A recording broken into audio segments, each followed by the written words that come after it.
नमस्कार मित्रों, जैसा कि मैंने आपसे कहा था कि प्रभाकर क्लासेस के चैनल पर एक पास्ट रिवीजन का जो दौर चल रहा है उसका फर्स्ट लेसन और सेकंड लेसन का वीडियो प्रभाकर क्लासेस के यूट्यूब चैनल पर अपलोड हो चुका है।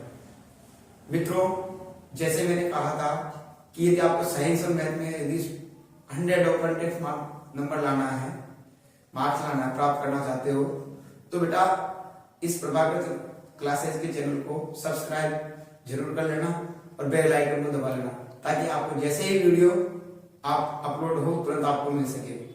मित्रों, मेहनत और ईमानदारी के साथ में लगातार वीडियो देखते रहना और मेहनत करते रहना।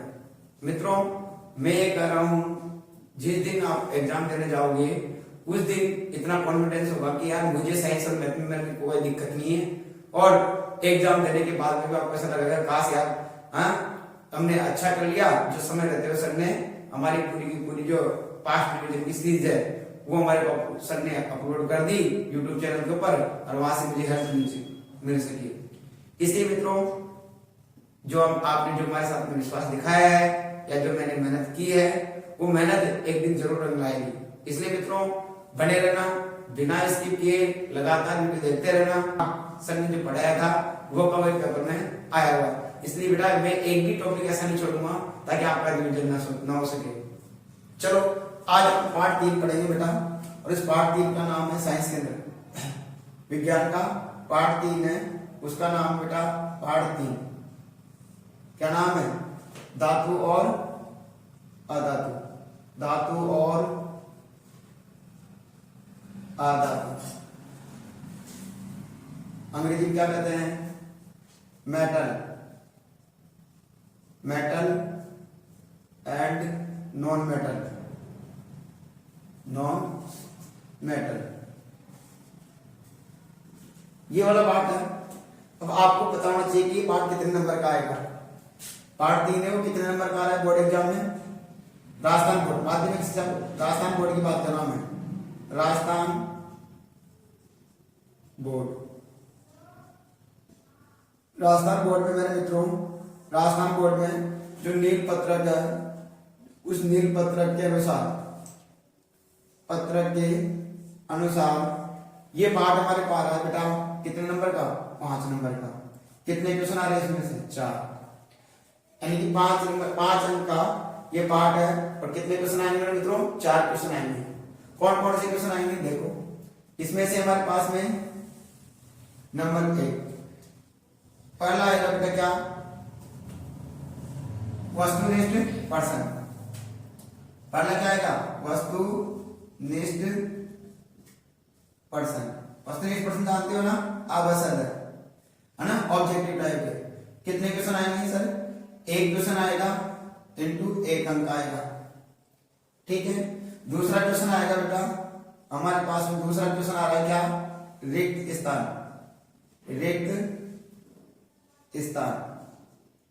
रिक्त स्थान आ रहा है, वो रिक्त स्थान कितने आ रहा है? 1 क्वेश्चन आ रहा है, कितने अंक का? 1 अंक का। तीसरा हमारे पास में कौन सा क्वेश्चन आ रहा है मित्रों? क्वेश्चन नंबर 3 आ रहा है, वो आ रहा है बेटा लघुत्रात्मक प्रश्न।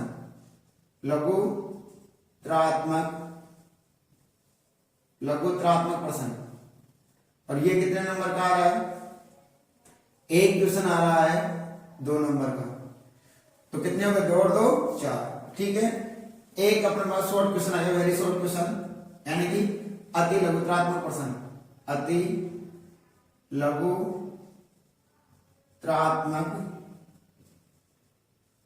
प्रश्न, अति लघुत्रात्मक प्रश्न आएगा, वो कितना आएगा? 1 क्वेश्चन आएगा। कितने नंबर का आएगा? 1 अंक का। बताओ कितने नंबर हो गए?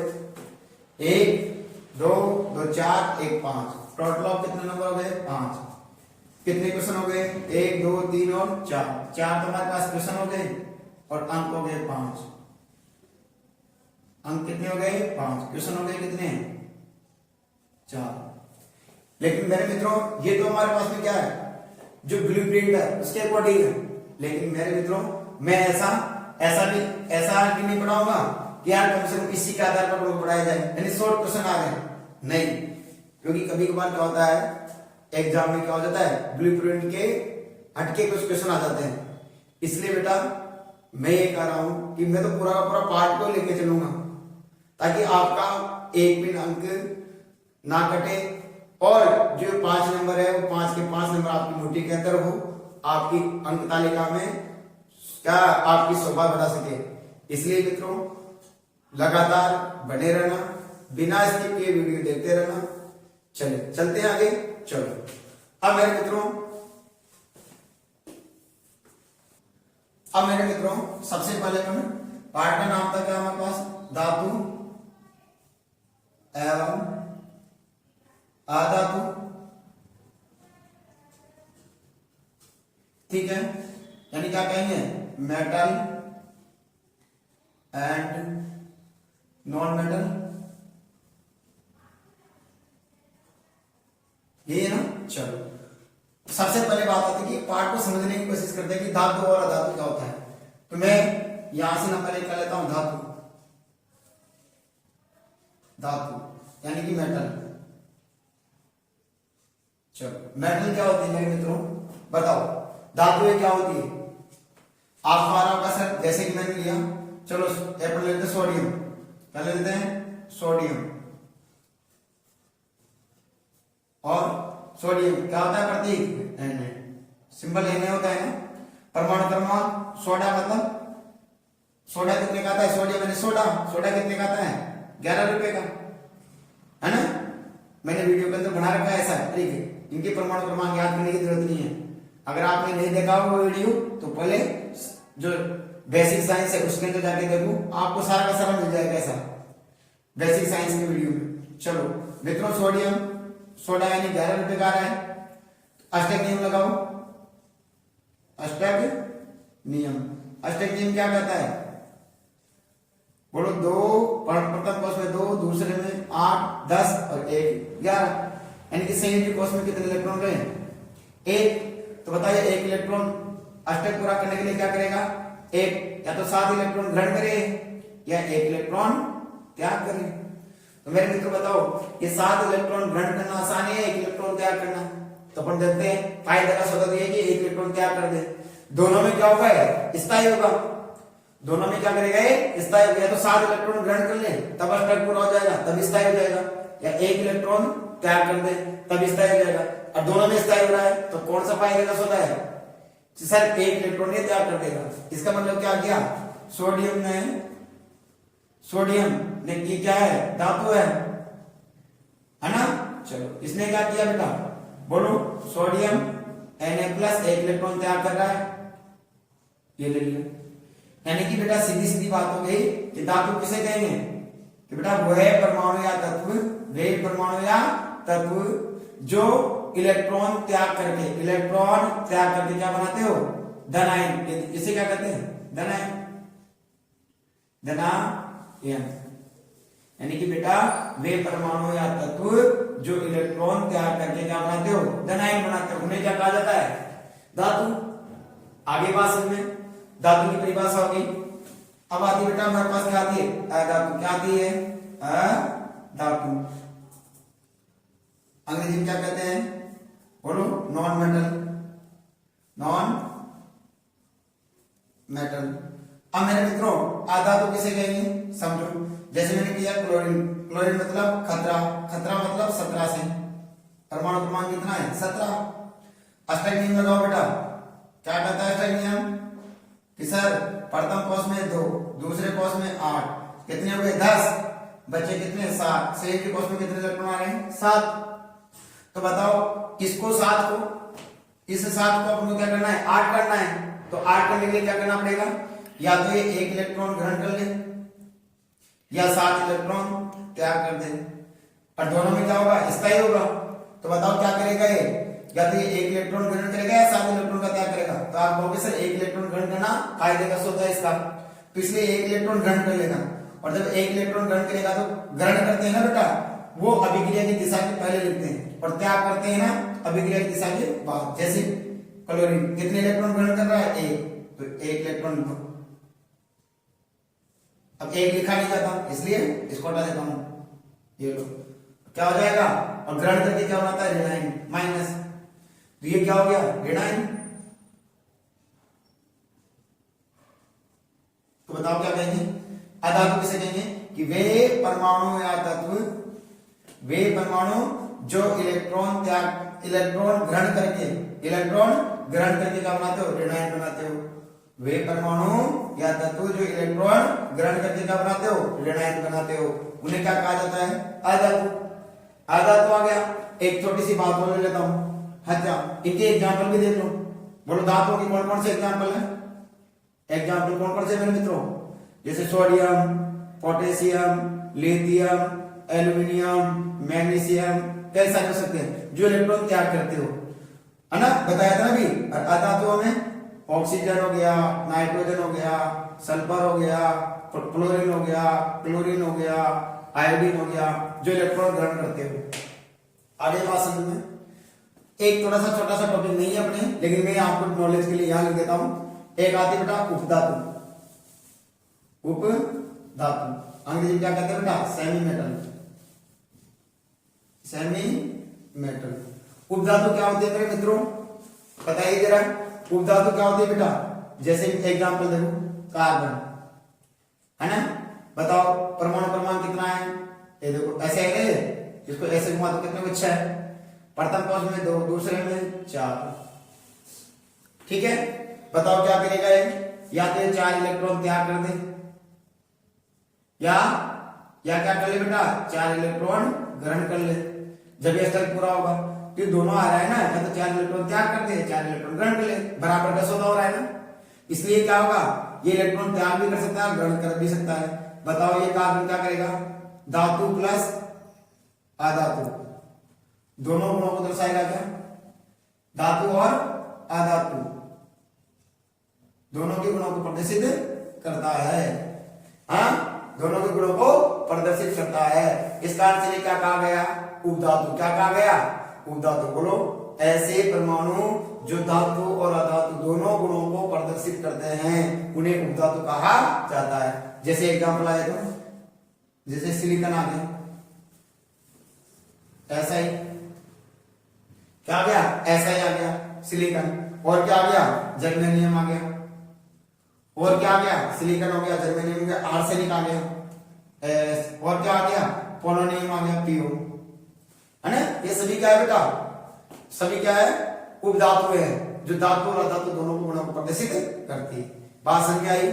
चलो अब देखते हैं आगे की तरफ। ये अपन को क्या है, इस पाठ का पूरा जो निचोड़ है, क्या इस पाठ कहना क्या चाह रहा है, ये पाठ अपने क्या कहना चाह रहा है, तो उस कहने के आधार पर मैंने धातु, अधातु और उपधातु तीनों की परिभाषा आपको बता दी है, ठीक है। चलो अब बेटा अपन पढ़ेंगे धातु और अधातु, अधातु के गुण, ठीक है। धातु और अधातु के क्या क्या गुण होते हैं, तो धातु और धातु के गुणों के आधार पर कितने भागों में बांटा गया, इसे 2 भागों में। कितने भागों में बांटा गया बेटा, 2। एक होती है फिजिकल, क्या होती है बेटा, प्रॉपर्टीज, और केमिकल प्रॉपर्टीज, यानी कि भौतिक गुणों के आधार पर, भौतिक गुणों के आधार पर दूसरा क्या होगा, रासायनिक गुणों के आधार पर, रासायनिक गुणों के आधार पर, और ये पाठ ही खत्म हो गया। अगर आपने दोनों देख लिया ना तो पूरा पाठ खत्म। 5 नंबर आपके मुट्ठी में होंगे। अब भौतिक गुणों के आधार पर, यानी भौतिक गुणों के आधार पर कौन कौन से होंगे, देखो नंबर 1 पहले लेते हैं। नंबर 1 कौन सा है, भौतिक गुणों के आधार पर, और दूसरा कौन सा होता है बेटा, रासायनिक गुणों के आधार पर। अब भौतिक गुणों के आधार पर नंबर 1 आता है बेटा, पहला क्या आता है, नंबर 1 पहला कर लेते हैं, धात्विक चमक, धात्विक चमक। चलो धात्विक चमक, ठीक है। अब धात्विक चमक में देखो नंबर 1 धात्विक चमक। जैसे मैंने कहा माना कि हमारे पास क्या बेटा धातु है, ठीक है, ये धातु का टुकड़ा है, ये माना कि हमारे पास क्या है बेटा धातु का टुकड़ा है। अब मैं इसको क्या कर रहा हूं, इसको मैं रेगमाल से किसे क्या कर रहा हूं, रेगमाल से मैं इसको क्या कर रहा हूं, साफ कर घिस रहा हूं। तो आपने देखा होगा जब लोहे को अपन रेगमाल से घिसते हैं तो क्या हो जाता है, वो बोलो चमकीला कैसा दिखाई देता है, चमकीला दिखाई देता है ना, दिखाई देता है। तो उसे क्या कहा जाता है, धात्विक चमक। यानी धातुओं को रेगमाल से रगड़ने पर या साफ करने पर वो चमकीली दिखाई देती है, जिसको उनको क्या कहा जाता है, धात्विक चमक कहा जाता है। अधातु में जैसे अपन ने पहले लिया कोयला, ये कोयले का टुकड़ा है ना, कोयला, कोयला लेते हैं। अब बताओ कोयले को रगड़ो रेगमाल से, अब रेगमाल से आप क्या कर रहे हो, इसको रगड़ रहे हो, तो बताओ क्या होगा, रेगमाल, बताओ रेगमाल से रगड़ेंगे ना, तो जैसे रेगमाल से रगड़ेंगे बताओ क्या होगा, हाँ क्या अंदर से गोरा निकलेगा क्या, कोयला थोड़ी गोरा रहेगा। आप कितने रगड़ते जाओ वो क्या होगा, हमेशा क्या होगा, काला का काला ही रहेगा। क्या उसमें कोई चमक आएगी क्या, नहीं आएगी ना। तो अधातुओं को रेगमाल से साफ करने पर वो चमकीली नहीं दिखाई देती है, जबकि धातुओं को रेगमाल से साफ करने पर क्या होता है, चमकीली दिखाई देती है। इस गुण को क्या कहा जाता है, धात्विक चमक। बात आगे बेटा, चलो अपवाद, इसमें एक्सेप्शन हो रहा है, अपवाद। अपवाद में कौन सी बेटा, आयोडीन, आयोडीन, आयोडीन क्या है बेटा, अधातु। क्या है, आयोडीन क्या है, अधातु है। क्या है ये, अधातु है। और अधातु होती है क्या है बेटा, चमकीली। क्या है बेटा, चमकीली। अब आपसे प्रश्न पूछा जा सकता है बोर्ड में, क्योंकि एक एक नंबर के ज्यादा क्वेश्चन आ रहे हैं ना। बताओ कौन सी अधातु है जो अधातु होते हुए भी चमकीली होती है, तो आंसर क्या आएगा, कौन सी अधातु, आयोडीन, जो क्या होती है, चमकीली होती है। पहला गुणधर्म समझ में आ गया। दूसरा गुणधर्म अपन पढ़ेंगे बेटा कठोरता। दूसरा गुणधर्म में क्या पढ़ेंगे, कठोरता। ये लो कठोरता, कठोरता जानते हो, देखो आपने ये क्या लिया, लोहा, ये लोहे की कोई प्लेट ले लिया, छड़ ले ली, चलो छड़ी बना देता हूं, ये लो, ठीक है। अब इस छड़ को बताओ क्या लो, चाकू से काट देगा, चाकू ले लो, ये अपने क्या बना दिया, चाकू, ठीक है। और जब कैसे बन सकता है, और वैसे साइंस का स्टूडेंट को अच्छा बनाना, ये चाकू है। अभी चाकू से अपन इसको काटते हैं, ये क्या हो गया, चाकू, और ये क्या हो गया बेटा, लोहे की छड़, लोहे की छड़। अब इसको काटते हैं, तो बताओ क्या आप इसको चाकू से काट सकते हो, नहीं काट सकते। तो क्या कहेंगे कि धातुओं को आसानी से चाकू से नहीं काटा जा सकता है। इस गुण को क्या कहा जाता है, कठोरता। क्या कहा जाता है, कठोरता कहा जाता है। अब अधातु, अधातु, अधातु को चाकू से काटा जा सकता है बेटा, बिल्कुल अधातु को चाकू से काटा जा सकता है। जैसे तुम्हें याद हो, तुमने क्या देखा है, नमक, नमक देखा है क्या, नमक, मोटा नमक आता है ना, ठीक है, उसमें क्या होती है, आयोडीन। अब आप उसको मोटे नमक को क्या चाकू से नहीं काट सकते, बिल्कुल उसको रगड़ रगड़ने पर काटा जा सकता है, ठीक है। तो क्या होती है बेटा, बताओ कि अधातुओं को चाकू से काटा जा सकता है, जबकि धातुओं को चाकू से नहीं काटा जा सकता। इस गुण को क्या कहा जाता है, कठोरता। अपवाद, वेरी वेरी इंपॉर्टेंट। क्या है बेटा, अपवाद क्या है इसका, बताओ अपवाद क्या है मेरे लाडलो, बताओ अपवाद क्या है। यस, अपवाद में कौन कौन से हो जाते हैं, बोलो कौन कौन से बेटा, सोडियम, सोडियम का प्रतीक क्या होता है मेरे लाडलो, Na। और दूसरा क्या है, पोटेशियम, पोटेशियम, बताओ पोटेशियम क्या कहते हैं, के। अब इसको के क्यों कहा, क्योंकि इसका लैटिन नाम क्या होता है, कैलियम। क्या होता है बेटा, कैलियम, क्या होता है, कैलियम होता है, इसलिए इसको के से दर्शाया जाता है। और एक आ जाएगा लिथियम, जिन्हें चाकू से काटा जा सकता है। ये अपवाद है। बात हो गया, आगे बात समझ में बेटा, दो गुण हो गए हमारे। चलो अब आगे की तरफ देखते हैं। अब आता है बेटा दो पॉइंट हो गया। तीसरा पॉइंट हमारा है क्या, तीसरा पॉइंट है हमारे पास भौतिक स्वरूप।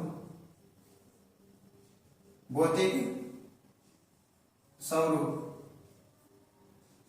भौतिक स्वरूप में देखो, भौतिक स्वरूप में अपन धातु लेते हैं। क्या लेते हैं, धातु है, ये धातु है, ठीक है। चलो सर क्या मजाक कर रहे हो यार, हाँ कोई अलग से बनाओ ना, हमेशा साइड साइड बना रहे हो। चलो आपके लिए बहुत दूसरी बता बना देता हूं, ये लो, ठीक है बेटा, ये लो। ये क्या है, धातु की कोई, धातु का कोई टुकड़ा है, ठीक है बेटा, ये लो। ये धातु का कोई हमारे पास टुकड़ा है, ठीक है। अब बताओ क्या आप इसको फेंकोगे कहीं पर भी, लोहे को फेंक रहे हो आप, तो बताओ उसका आकार चेंज होता है क्या, नहीं होता है। आयतन चेंज होता है क्या, नहीं होता है। अर्थात कौन सी प्रकृति होती है, ठोस। कौन सी प्रकृति होती है, दांत में कौन सी प्रकृति होती है बेटा, बोलो।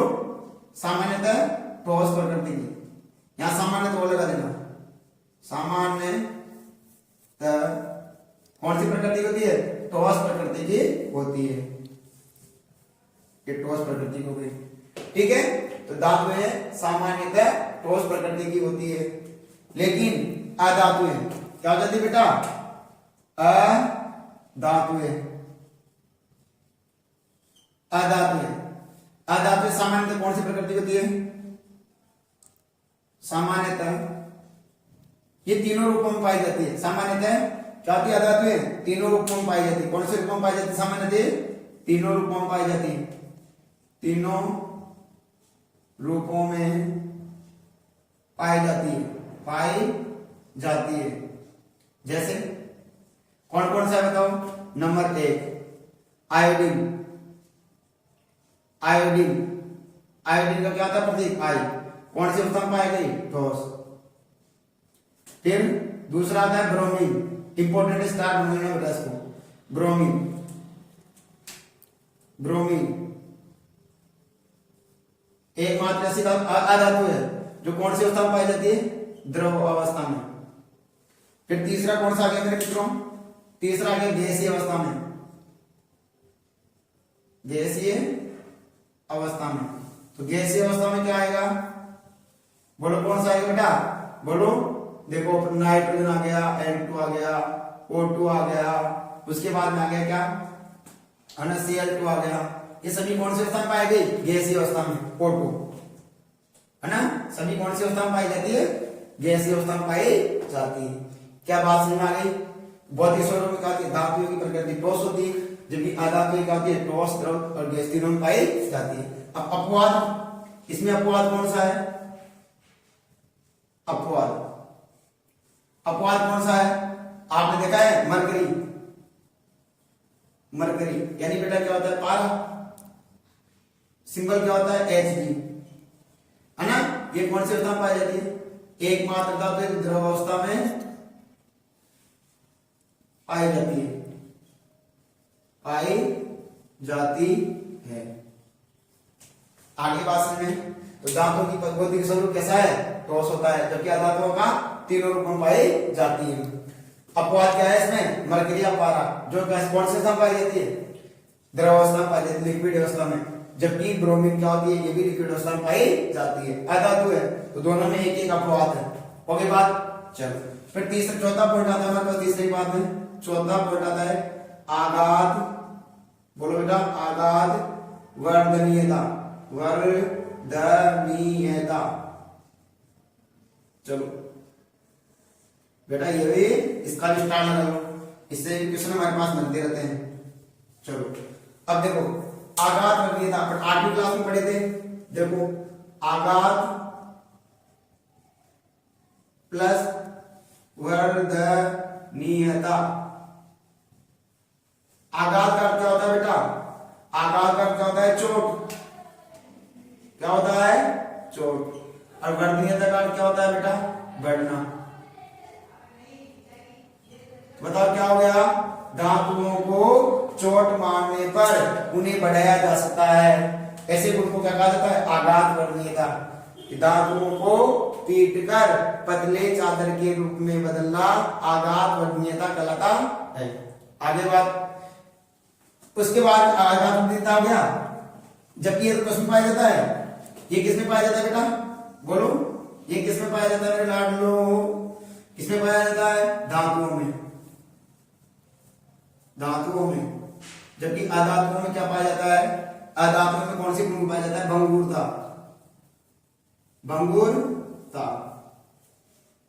अधातुओं को पीटेंगे तो जैसे अधातुओं को पीटेंगे तो किसमें बदल जाएगी? बारीक चूर्ण में। इसमें बारीक चूर्ण में। जैसे एग्जांपल आपको मैं दूंगा किसका? आपने देखा है चौक? चौक देखा है ना? चौक देखो, चौक को पीटो, कोयले को पीटो, कोयला तो देखा है ना? कोयले को पीटो तो बताओ क्या हो जाएगा? हथौड़े की मारने पर वो बारीक चूर्ण में बदल जाती है। तो इस गुण को क्या कहा जाता है? भंगुरता। तो क्या कहेंगे बेटा? अधातुओं को पीटने पर, अधातुओं को पीटने पर इसमें बदल जाती है? पीटने पर बारीक चूर्ण के रूप में बदल जाती है। बारीक चूर्ण के रूप में बदल जाती है। इस गुण को क्या कहा जाता है? भंगुरता कहा जाता है। चलो, सबसे ज्यादा आघात वर्णनीयता गुण किसमें पाया जाता है? सबसे ज्यादा आघात वर्णनीयता, सबसे अधिक आघात वर्णनीयता किसमें पाया जाता है? सबसे ज्यादा आघात वर्णनीयता बोलो। चांदी और सोना, दोनों याद रखो, चांदी और सोना। क्योंकि चांदी में देखा आपने क्या? चांदी में आपने देखा है ना, जो सिल्वर कवर आता है वो किसका है ना? रोटी बना लपेटते ना अपन लोग, ताकि वो गर्म रहे लंबे समय तक, है ना? ऐसे कैसे बनी रहे। तो है ना, तो उसमें किसका, जो सिल्वर कवर आता है किसका बना था? चांदी का। और सोने में आपने देखा था रदरफोर्ड का परमाणु मॉडल, उसने 10 की पावर 10 यानी 100 नैनोमीटर की पतली पन्नी निकाली थी ना। इसका मतलब पतली पन्नी ली थी, उसमें आघात वर्णनीयता गुण ज्यादा पाया गया था। इसका अर्थ सोना और चांदी आगे सबसे ज्यादा आघात वर्णनीयता का गुण पाया जाता है। तो हमारे पास कितने पॉइंट हो गए? 4। चलो, अब मेरे मित्रों कौन सा पॉइंट आ जाता है हमारे पास? 5वां पॉइंट। 5वां पॉइंट क्या होता है? 5वां पॉइंट क्या होता है? तन्यता। चलो, तन्यता 5वां पॉइंट है, तन्यता। तो आपने देखा होगा क्या होता है?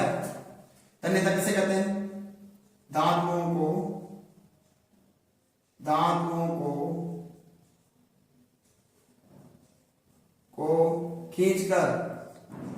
खींचकर पतले तार के रूप में बदलना। पतले तार के रूप में बदलना ही तन्यता कहलाता है। तन्यता कहलाता है। योग्य तन्यता एग्जाम्पल है, जैसे कौन है बेटा? एग्जाम्पल बताओ। आपको ना याद होगा, पढ़ाई में बोली थी आपके ने। बताओ सबसे ज्यादा तन्यता गुण किसमें पाया जाता है? सोना। किसमें पाया जाता है? सोने में, गोल्ड में। सोना है ना, गोल्ड, ठीक है, सोने में पाए जाते हैं। कितना? ऐसा कहा जाता है कि 1 ग्राम सोने से कितना? 2 किलोमीटर तक का तार बनाया जा सकता है।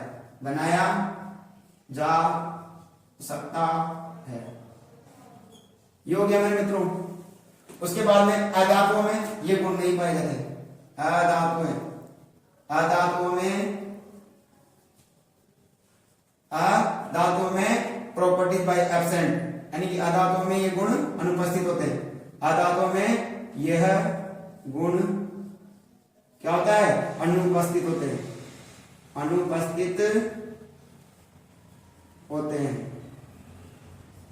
ठीक है ना।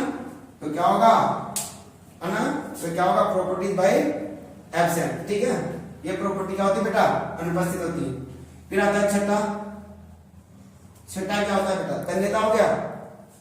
और छठा हमारे पास में आ जाता है विद्युत, क्या जाता है, विद्युत एवं ऊष्मा की चालकता। ठीक है, क्या आता है छठा पॉइंट, विद्युत एवं ऊष्मा की चालकता, चालकता। चलो तो क्या होगा, बढ़ो, धातु एक इधर ले लेते हैं लोग धातु, और इधर क्या लेते हैं बेटा, अधातु। पहले धातु के बारे में चल लेते पढ़ लेते चलो। धातु क्या होती है, बोलो, धातु विद्युत एवं ऊष्मा की सुचालक होती है। धातु विद्युत एवं ऊष्मा की क्या होती है बेटा, सुचालक होती है, ऊष्मा की सुचालक होती है। ठीक है, ऊष्मा की सुचालक होती है। जैसे जैसे सबसे अच्छी ऊष्मा की सुचालक कौन कौन सी है, जिसमें सबसे ज्यादा ऊष्मा और विद्युत का सुचालक कौन कौन सी होती है, सिल्वर। क्या होती है, सिल्वर। कौन सी होती है बेटा, सिल्वर, चांदी सबसे अच्छी ऊष्मा की सुचालक मानी जाती है। ठीक है ना, क्योंकि देखो धातु में क्या होती है, बताओ, अपने घर में जो खाना बनाने वाले होते हैं, जो भी हमारे पास क्या होते हैं, पात्र होते हैं, वो किसके बने होते हैं बताओ। जैसे जिसमें अपन रोटी बना रहे हैं, तवा किसका बना होता है, लोहे का। लोहा एक धातु है। अपने लिए कुकर, बताओ कुकर किसका बना होता है, एल्यूमिनियम का। तो एल्यूमिनियम भी क्या है, धातु है। स्टील मिश्र धातु आ गई, तो इन धातुओं का मिश्रण है। तो बताओ ऊष्मा की सुचालक है। ऊष्मा की सुचालक कैसे कहते हैं, कि ऊष्मा का एक स्थान से दूसरे स्थान पर स्थानांतरित करती हो, इसलिए क्या बनती है, या ये जो पात्र होते हैं वो सभी किसके बनाए जाते हैं, धातुओं के बनाए जाते हैं। आगे बात समझ बेटा, यानी कि ये ऊष्मा और विद्युत का सुचालक होती है। अच्छा, धातु में विद्युत और ऊष्मा की सुचालक होती है। ठीक है, उसके बाद में अपवाद है बेटा, क्या होती है, ये याद रखना है, अपवाद। इसको मैं स्टार बना देता हूं आपके लिए। अपवाद कौन कौन सा है बेटा, एक होता है पीबी, यानी लेड को क्या कहते हैं बेटा, सीसा। ठीक है ना, ये अपवाद है ना। और एक होती मरकरी यानी पारा, पीबी। ये क्या होती है बेटा, मरकरी या पारा। क्या होती है बेटा, विद्युत एवं ऊष्मा की क्या होती है, कुचालक। क्या होती है बेटा, कुचालक होती है। आ गया, फिर आ जाती है अधातु। क्या जाता है, अधातु। अब अधातु में क्या आएगा, अधातु क्या होती है, यह विद्युत एवं ऊष्मा की कुचालक होती है, अपवाद क्या है बेटा, अपवाद क्या है मेरे लाडलो, अपवाद भी है इसमें। जैसा कि हीरा और ग्रेफाइट है ना, ग्रेफाइट ये क्या होता है, विद्युत का सुचालक क्यों होता है, बताओ। विद्युत का सुचालक क्यों होता है ग्रेफाइट। पेंसिल देखिए, पेंसिल, अगर आप पेंसिल को क्या है, किसमें, पेंसिल को सर्किट में लगा दे लाइट में, तो आप देखोगे पीछे सर्किट को लगाकर टेस्टर से इसको चेक करना, तो आप देखोगे टेस्टर क्या करती है, टेस्टर क्या होगा, जो टेस्टर का बल्ब है वो जलने लगता है, ग्लो करने लगता है। इसका मतलब क्या होता है कि यार कि ग्रेफाइट और विद्युत का सुचालक होता है। अब क्यों होता है, अपन 8वीं क्लास में पढ़ा था कि क्या होता है, कि इसकी जो ज्यामिति वो कैसी होती है बेटा, षटफल की होती है, अर्थात इनमें एक इलेक्ट्रॉन मुक्त अवस्था पाया जाता है। इसलिए क्या होती है, ये एक मुक्त इलेक्ट्रॉन क्या करते हैं, विद्युत का चालन करता है, इसलिए ग्रेफाइट विद्युत का सुचालक होता है। जबकि एक और होता है बेटा अपवाद, हीरा है ना। हीरा क्या होता है, ऊष्मा का सुचालक, ऊष्मा का सुचालक होता है, सुचालक होता है। आगे बात समझ में, चलो 4 5 कितने हो गए थे, 6 पॉइंट हो गए थे ना, 1 2 3 4 5 6 पॉइंट हो गए। 7वां पॉइंट, 7वां पॉइंट क्या कहता है, गलनांक व क्वथनांक, गलनांक व क्वथनांक। अंग्रेजी क्या कहते हैं गलनांक को, मेल्टिंग पॉइंट, मेल्टिंग पॉइंट, और क्वथनांक को boiling point, melting point and boiling point, boiling point.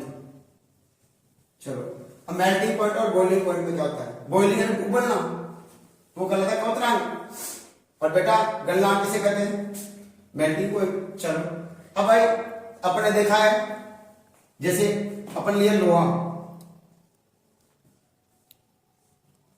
हाँ क्या लोहे को गलाया जा सकता है सामान्य ताप पर, नहीं गला सकते ना, तो क्या लिखेंगे, बोलो ये क्या है, लोहा, धातु, क्या है मेरे लाड लो, धातु है, अर्थात धातु, एक तो धातु हो गया, उबालना, क्या इसको उबाल सकते हो क्या लोहे को, आप गर्म करो नहीं उबलेगा, तो क्या कहेंगे कि बोलो धातुओं के गलनांक व क्वथनांक, धातुओं के गलनांक व क्वथनांक क्या होता है, क्वथनांक उच्च होते हैं, धातुओं के गलनांक व क्वथनांक उच्च होते हैं। लेकिन अपवाद है बेटा, जैसे लोहा, लोहा का जो लोहा, लोहे का गलनांक कितना होता है बताओ, याद है तुम्हें, लोहे का गलनांक होता है मेरे मित्रों लगभग लगभग, मेरे अकॉर्डिंग है लगभग, है ना 1493 डिग्री सेल्सियस, इतने डिग्री सेल्सियस पे लोहा पिघलने लगता है।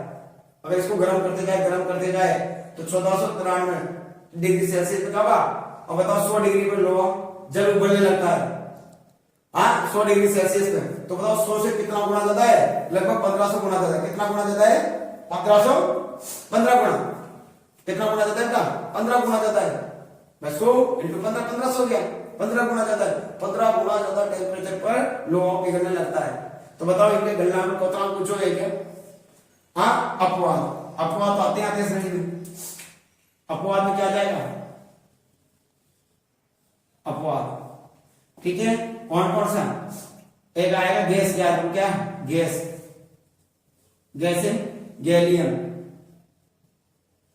गैलियम, और दूसरा है सस है सीजियम, गैलियम और सीजियम, गैलियम और सीजियम, गैलियम और सीजियम दो ऐसी धातु है, दो ऐसी धातु है जिनको हथेली पर रखा जाए, है ना, रूम टेम्परेचर पर।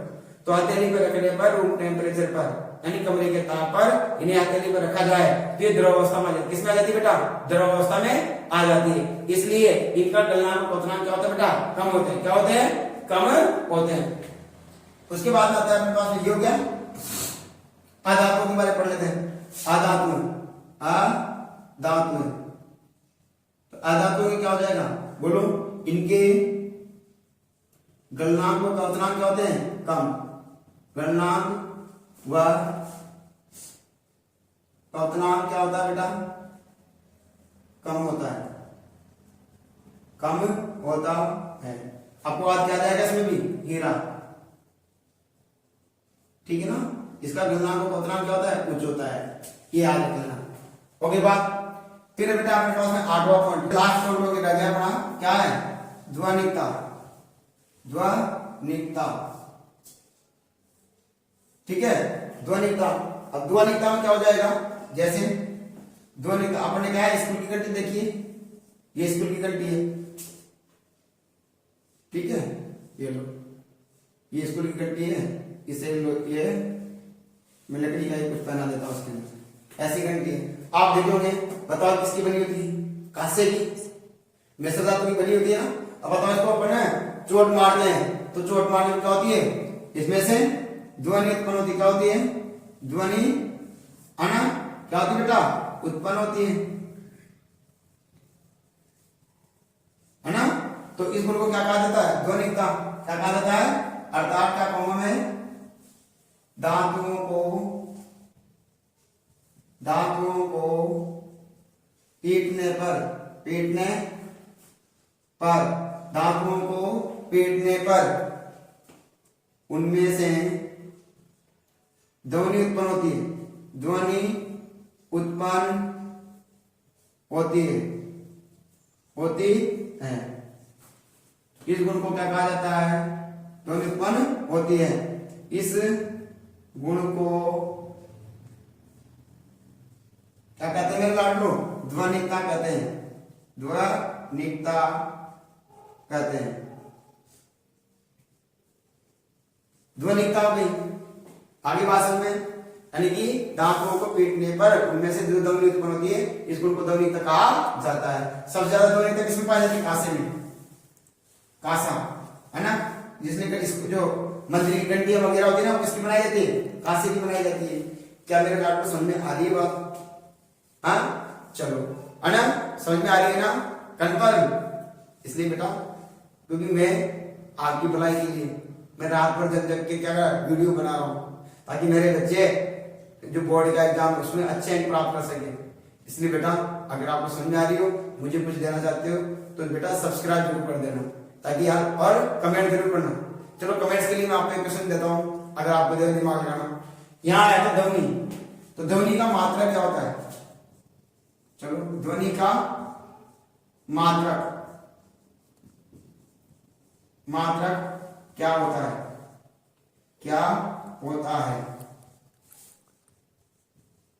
और ये हमारे भौतिक गुणधर्म समाप्त। अब क्या पढ़ेंगे अपन, रासायनिक गुणधर्म। ठीक है, चलो अपन भौतिक गुणधर्म पढ़ चुके थे, अब पढ़ेंगे बेटा रासायनिक गुणधर्म।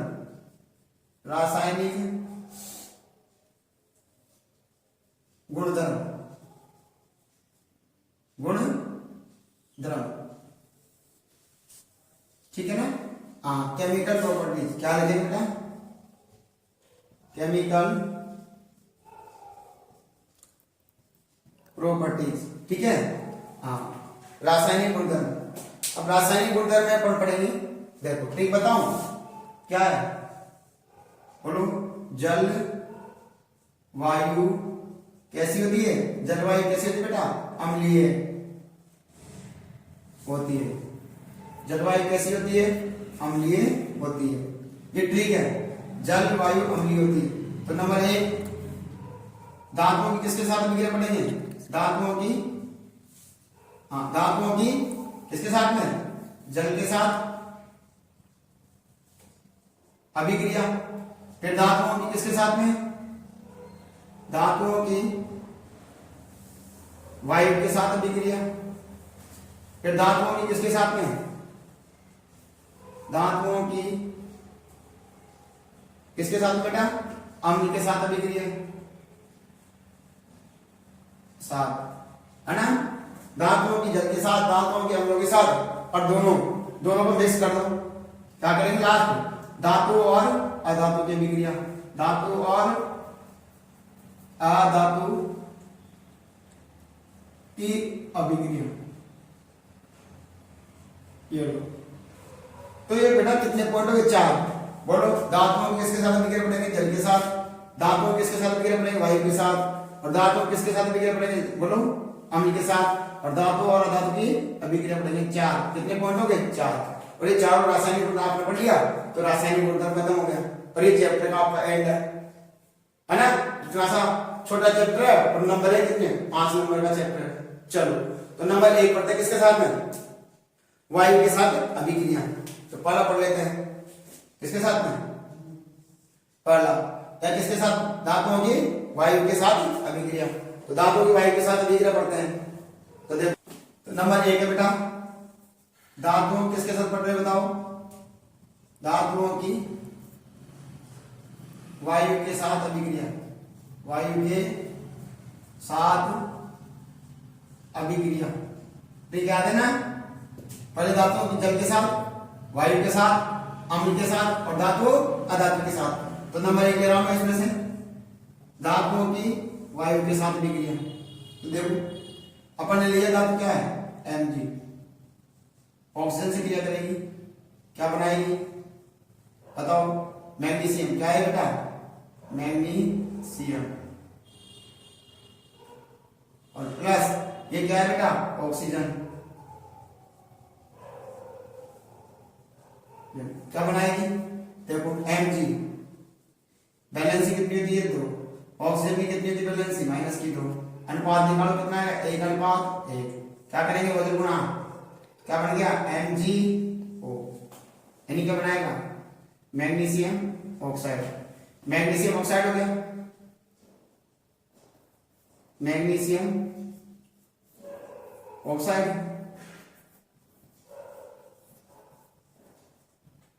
मैग्नीशियम ऑक्साइड हो गया, ठीक है बेटा, है ना, मैग्नीशियम ऑक्साइड हो गया।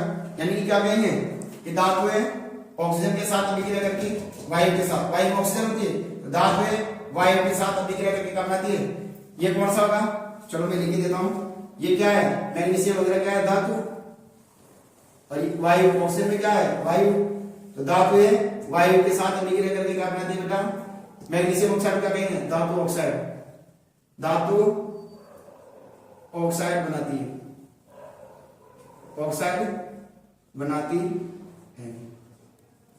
ठीक है। अब अधातु ले लो, अधातु जैसे सल्फर ऑक्सीजन के साथ अभिक्रिया करेगी, क्या बनाएगी सल्फर है, और ये क्या है ऑक्सीजन होगी, बताओ क्या बनाएगी, अधातुएं ऑक्सीजन से अभिक्रिया करके क्या बनाती है sulphur dioxide SO2, sulphur dioxide बनाती है, SO2 बनाती है ना, सल्फर डाइऑक्साइड ऑक्साइड बनाती है ना, चलो है ना।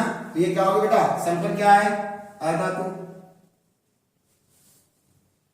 ऑक्सीजन क्या है वायु, और ये क्या है अधातु ऑक्साइड, अधातु ऑक्साइड, अधातु ऑक्साइड हो गई। बात समझ में आ रही बेटा। अब देखो इंपॉर्टेंट बात, जो धातु ऑक्साइड होते हैं बेटा, धातु ऑक्साइड ये कौन सी प्रकृति के होते हैं, सारी, कौन सी प्रकृति के होते हैं, सारी प्रकृति के होते हैं। ये पूछा जाता है बेटा एग्जाम में, प्रकृति सारी प्रकृति के होते हैं। और जबकि अधातु ऑक्साइड कैसे होते हैं, अधातु ऑक्साइड कैसे होते हैं बेटा बोलो, अम्लीय प्रकृति के, अम्लीय प्रकृति के होते हैं, ठीक है होते हैं। तो आपसे प्रश्न पूछा जाएगा, बोलो सारी ऑक्साइड होते हैं, निम्न में से सारी ऑक्साइड होते हैं, धातु अधातु उपधातु या इनमें से कोई नहीं, तो क्या आएगा सारी प्रकृति के। और जबकि अधातु ऑक्साइड अम्लीय प्रकृति के होते हैं। आगे बात अब आती है बेटा हमारे पास में क्या एक ट्रिक है, जैसे कि क्या है बेटा क ना का, कना का, ठीक है ना, उसमें अपनी बात पढ़ना है मांगे आलू, कना क्या, चलो मांगे, मांगे आलू जिंदा फिर पढ़ते हैं, ये हो गया। क्यों हटेंगे आगे और, ठीक है। हाँ यहां से यहां तक बेटा क्या होती है, ये होती है अधिक क्रियाशील धातु, ये होती है मध्यम क्रियाशील धातु, और ये होती है निम्न क्रियाशील धातु। ये कौन सी है अधिक क्रियाशील, अधिक क्रियाशील, आगे पढ़ाऊंगा थोड़ी देर बाद, इनको और समझाऊंगा क्या होता है। ये होती है बेटा मध्यम क्रियाशील, क्रियाशील, और ये क्या होती है बेटा निम्न क्रियाशील। क्या होती है बेटा मित्रों निम्न क्रियाशील, क्रियाशील। अब आती बात कि सर जो अधिक क्रियाशील धातु होती है ना, इधर ले लेता हूं, अधिक क्रियाशील धातु कौन सी थी, सोडियम और पोटेशियम। ठीक है ना बेटा। ये सोडियम और पोटेशियम क्या होती है, वायु, इसके साथ में वायु के संपर्क में आते ही, संपर्क में आते क्या होती है, आते ही क्या होती है, जल उठती है, जल जाती है। वायु के संपर्क में आके क्या हो जाती है बेटे, जल जाती है। कौन सी, सोडियम और पोटेशियम धातु।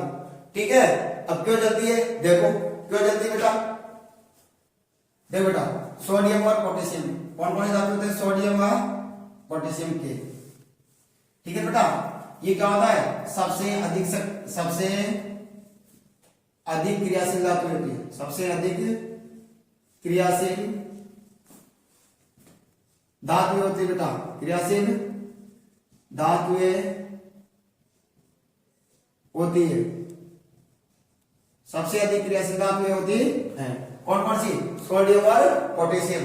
तो जैसे ही सोडियम और पोटेशियम क्या होता है, वायु से क्रिया करती है ना बेटा, वायु है ना, तो वायु से जैसे क्रिया करती है ना, तो अधिक मात्रा में क्या करती है, अधिक मात्रा में क्या करती है, ऊष्मा उत्सर्जित, क्या करती है बेटा, ऊष्मा उत्सर्जित करती है, उत्सर्जित करती है ना। ये ऊष्मा क्या करती है बेटा, ये ऊष्मा होती है ना, जो ये ऊष्मा क्या करती है, हाइड्रोजन गैस को, किसको, हाइड्रोजन गैस को क्या कर देती है, को जला देती है, जला देती है। इस कारण से सोडियम व पोटेशियम धातुओं में क्या आ जाती है, सोडियम और पोटेशियम वायु के साथ क्रिया करके क्या करती है, क्रिया करके आग उत्पन्न करती है, क्या करती है, आग उत्पन्न करती है ना। क्योंकि वायु में नमी होती है और नमी जल होता है, और जल से क्रिया कर रही है, और जल से क्रिया करके क्या है, हाइड्रोजन गैस, जैसे सोडियम Na, जल होता है ना H2O, बताओ इसको तोड़ो, H और OH, बताओ सोडियम किससे क्रिया करेगी, इससे, तो क्या बनेगा, NaOH, NaOH प्लस H, ये तो क्या 7 है ना, और ये H हाइड्रोजन गैस निकल रही है ना, और प्लस ऊष्मा, ये ऊष्मा क्या करती है, ये ऊष्मा इस हाइड्रोजन गैस को क्या कर देती है, इस हाइड्रोजन गैस का दहन यानी जला देती है, और जब जला देती है ना, तो बताओ क्या होगा, उसमें से आग उत्पन्न हो जाती है। इसलिए इन दोनों को, किसको, सोडियम Na व पोटेशियम के को वायु की नमी से दूर करने के लिए, वायु की नमी से या वायु की नमी एवं वायु, और लिख देता हूं, वायु से दूर करने के लिए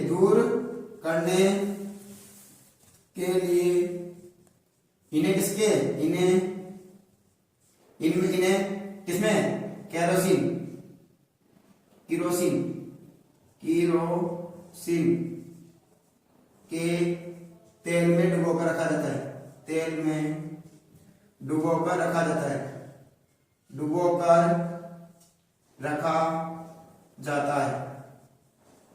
योग्य बात, हाँ, तो अधिक क्रियाशील धातु क्या कर रही है, किसे, वायु से दूर से क्रिया कर रही है और आग उत्पन्न कर रही है। उसके बाद आती है बेटा मध्यम क्रियाशील धातु है, कौन सी आती है, मध्यम। अब बेटा आती है कौन सी, मध्यम क्रियाशील धातु है, मध्यम क्रियाशील धातु है। अब बेटा मध्यम क्रियाशील धातु है, मध्यम क्रियाशील धातुओं में कौन कौन सी आती है, मैग्नीशियम हो गया, एल्यूमिनियम हो गया, उसके बाद में जिंक हो गया और लेड हो गया। तो मैं कौन कौन सी होती है, ठीक लिख लो ना, कनाका, मांगे, आलू, जिंदा, फिर और पढ़ते हैं पीबी। ये क्या होती है बेटा, एक कॉपर और ले लो, Cu, है ना। ये क्या होती है बेटा, मध्यम क्रियाशील धातु है, मध्यम क्रियाशील धातु होती है। मध्यम क्रियाशील धातु होती है बेटा, ये क्या करती है, वायु से क्रिया करती है, वायु से क्रिया करती है। और जैसे वायु से क्रिया करती है ना बेटा, तो वायु से क्रिया करने में क्या होगा, ये वायु से क्रिया करके क्या बना देती है बेटा, इनके ऊपर क्या हो जाती है, ऑक्सीजन की क्या आ जाती है, ये है धातु है, मध्यम क्रिया से धातु है, इनके ऊपर क्या हो जाएगी, ये ऑक्सीजन है ना, इसकी परत, ये ऑक्सीजन की परत जमा हो जाती है, इसके ऊपर ऑक्सीजन की परत जमा हो जाती है, यानी कि इनके ऊपर क्या हो जाती है, ऑक्सीजन की परत, ऑक्सीजन की परत जमा हो जाती है, हो जाती है। ठीक है, इस क्रिया को क्या कहा जाता है, एनोडीकरण। क्या कहा जाता है, एनोडीकरण, एनोडीकरण कहा जाता है। क्या किया जाता है, एनोडीकरण। अब कैसे करते हैं देखो, क्या होती है, ये क्रियाएं होती है ना, ये धातु है, इन धातुओं को क्या करते हैं, जैसे कि समझो माना कि अपने क्या ले लिया, एक पात्र ले लिया, ठीक है, इनमें इलेक्ट्रोड, ये इलेक्ट्रोड लगा दिए, ठीक है, ये इलेक्ट्रोड लगा दिए। जैसे इलेक्ट्रोड लगाए ना बेटा, अब क्या होगा, ये इलेक्ट्रोड जैसे लगा दिए ये परिपथ कोण है प्लस और ये माइनस, ठीक है। तो जिसका एनोडीकरण करना है, जिसका एनोडीकरण करना है, ठीक है, जिसका एनोडीकरण करना है उसका क्या लेते हैं बेटा, एनोड। क्या ले लेते हैं, ये एनोड, ये एनोड दिमाग लो, ठीक है ना। जिसका क्या करना है बेटा, एनोडीकरण करना है, इसका एनोड बना देते हैं। अब बताओ क्या होगा सर, क्या होगा, इलेक्ट्रॉन जाएंगे इधर की तरफ, है ना, और जल का क्या होगा, जल किसमें टूटेगा, H2 प्लस O2 में। तो O क्या होती है बताओ, O क्या होगी बेटा, इलेक्ट्रॉन ग्रहण करके क्या बनाएगी, ग्रहण करेगी, है ना, O माइनस बनाएगी ना, तो यहां लिख देता हूं O2, है ना। क्या करेगी, इलेक्ट्रॉन, दो इलेक्ट्रॉन ग्रहण कर रही है, तो O माइनस बनाएगी, क्या बनाएगी, 2O माइनस। तो जैसे ही ये टूटेगा ना, तो बताओ क्या होगा, इसकी सतह पर ये अधिशोषित हो जाएगी, यानी कि क्या कहा, इलेक्ट्रॉन यहां से निकले इधर की तरफ, इस पे ये क्या हो गया, धनावेश, क्योंकि इलेक्ट्रॉन प्लस से माइनस की तरफ जाते हैं। अब जैसे ये धनावेश हो है ना, अब जैसे ही जल टूट रहा है, ये तो धनावेश हो गया, और ये क्या हो जाएगा, ऋणावेश। अब जैसे क्या होगा, जल का क्या होगा बेटा, अपघटन, किसमें टूटेगा, बोलो H प्लस और O माइनस में, है ना। अब बताओ जो माइनस, ये प्लस है तो माइनस इसमें अटैक होगी ना, तो क्या होगा, O माइनस, और किसके ऊपर, एनोड प्लस एनोड। और जैसे एनोड कौन सा होता है, प्लस का, तो बताओ इसकी सतह पर अधिशोषित होगी नहीं होगी, तो क्या बनेगा, एनोड प्लस ऑक्सीजन। तो इसके ऊपर ऑक्सीजन की परत जमा हो जाएगी ना, इसके ऊपर ऑक्सीजन की परत जमा हो जाती है। इस क्रिया को क्या कहा जाता है मेरे लाडलो, एनोडीकरण। क्या कहा जाता है, इसके ऊपर क्या हो गई, ऑक्सीजन की परत जमा हो गई, इस क्रिया को क्या कहा गया, एनोडीकरण, एनोडीकरण। दोबारा देखो कि एनोडीकरण क्या होता है, कि जिस धातुओं का क्या करना है, एनोडीकरण करना है, उसका एनोड बनाया जाता है, और उसका जल विद्युत अपघटन कराया जाता है। जैसे ही जल विद्युत अपघटन कराएंगे तो जल टूटता है H प्लस और O माइनस में, O2 माइनस में, है ना, O2 माइनस में। यहाँ दो ले लो, बैलेंस कर लेना है, यहाँ पर दो यहाँ हो गए, तो ऐसा करते हैं, यहाँ पर दो यहाँ हो गए, ठीक है, बैलेंस हो गया। अब बताओ ये टूट गया, तो यानी H प्लस और O2 माइनस, ये माइनस है, एनोड क्या करता है, इलेक्ट्रॉन देता है, इलेक्ट्रॉन अंदर गए, तो इसके ऊपर क्या, इलेक्ट्रॉन कमी हो गई, तो धनावेश हो गया, तो एनोड धनावेश हो गया ना। अब धनावेश है तो कौन आक्रमण करेगा, यहाँ पर माइनस आवेश, तो ये माइनस आ गई, ऑक्सीजन O2 माइनस, यहाँ पर क्या आएगा, 2 माइनस, है ना। और एनोड क्या होता है, प्लस का, तो इसकी सतह पर अधिशोषित होगी नहीं होगी, देखो ये माइनस आवेश और ये प्लस आवेश, है ना।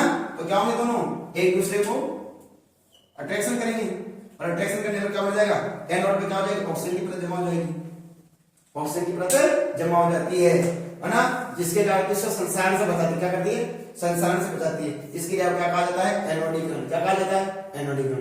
ठीक है मित्रों, चलो।